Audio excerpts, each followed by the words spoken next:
நிச்சயமாக. அதாவது மிக்ஜாம் புயல் காரணமாக ஏற்பட்ட மழை வெள்ளத்தால் சென்னை ஒரு கோரதாண்டவத்தில் சிக்கியிருக்கிறது.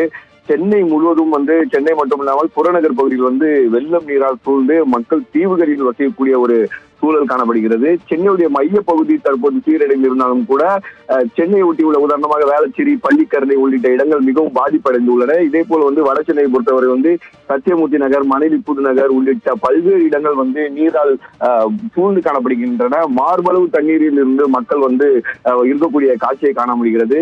இல்லம் முழுவதும் நீரால் சூழ்ந்து வீடுகளின் உள்ளே நீர்கள் முழுமையாக சேதமடைந்திருக்கிறது.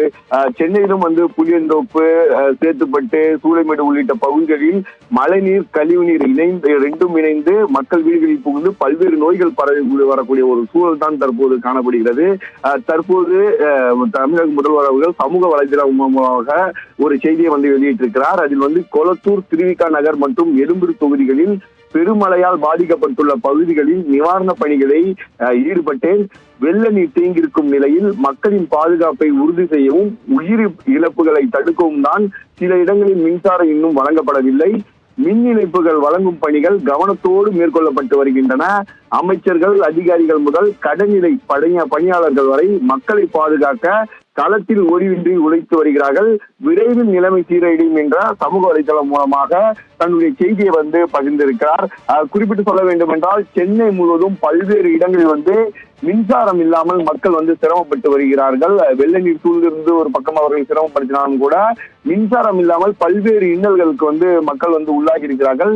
சென்னை முழுவதும் பல்வேறு இடங்களில் சாலை மறியல் உள்ளிட்ட போராட்டங்களை, மழை வெள்ளத்தை அப்புறப்படுத்தவும், மின்சாரம் வழங்கவும், உணவு, உடை உள்ளிட்ட அடிப்படை வசதிகளை வேண்டி சென்னை முழுவதும் பல்வேறு இடங்களில் மக்கள் சாலை மறியல் போராட்டங்களை தொடர்ச்சியாக ஈடுபட்டு வருகிறார்கள். இந்நிலையில்தான் தமிழக முதல்வர் இந்த அறிக்கையை தந்திருக்கிறார். அதாவது மின் இணைப்புகள் வழங்கும் பணி கவனத்தோடு மேற்கொள்ளப்பட்டுள்ளது. மக்களை பாதுகாப்பை உறுதி செய்யதான் ஒரு சில இடங்களில் மின்சாரம் கொடுப்பது தாமதம் ஏற்படுகிறது. விரைவில் நிலைமை சீரடையும் என்ற ஒரு செய்தியை வெளியிட்டிருக்கிறார். அதாவது மக்களுடைய எண்ணத்தை பொறுத்தவரை தற்போது மின்சாரம் கிடைக்காமல் பெரும்பாலான மக்கள் மிகவும் சிரமப்பட்டு இருக்கின்றனர்.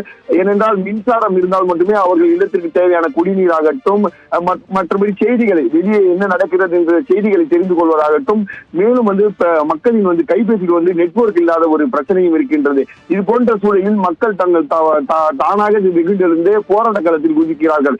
இந்த நிலையில் மக்களுக்கு ஒரு ஆறுதல் சொல்லக்கூடிய விஷயமாக இன்னும் விரைவில் நிலைமை சீரடையும். மின்சாரம் படிப்படியாக வழங்கப்பட்டு வருகின்றன. மக்களின் பாதுகாப்பை உறுதி செய்யதான் ஒரு சில இடங்களில் மின்சாரம் வழங்கவில்லை என்று முதல்வருடைய சமூக வலைதள பதிவின் செய்தியாக உள்ளது.